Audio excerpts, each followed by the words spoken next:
সাবেক প্রধানমন্ত্রী খালেদা জিয়ার স্বাস্থ্যের অবস্থায় স্থিতিশীল, এমনটি জানালেন তার ব্যক্তিগত চিকিৎসক ডাক্তার এজেড জাহিদ হোসেন।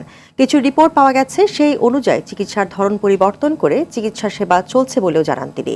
আর সফর সঙ্গী ডক্টর এনামুল হক চৌধুরী বলেছেন, পরিবারের সদস্যদের সঙ্গে খুনসুটিতে খালেদা জিয়ার মানসিক স্বাস্থ্যের উন্নতি হয়েছে। চিকিৎসার আপডেট নিয়ে রিপোর্ট করছেন ময়দুর রহমান রুবেল। লন্ডন ক্লিনিকে চিকিৎসা নিচ্ছেন সাবেক প্রধানমন্ত্রী BNP chairperson Begum Khaleda Zia. Liver বিশেষজ্ঞ অধ্যাপক জন পেট্রিক কেনেডির তত্ত্বাবধানে চলছে চিকিৎসা, যার পুরোটাই তদারকি করছেন তার বড় ছেলে তারেক রহমান। লন্ডন ক্লিনিকে ভর্তির পর যেসব পরীক্ষা নিরীক্ষা দেওয়া হয়েছিল, পাওয়া গেছে তার আংশিক টেস্ট রিপোর্ট। সেই অনুযায়ী চলছে সাবেক এই প্রধানমন্ত্রীর চিকিৎসা।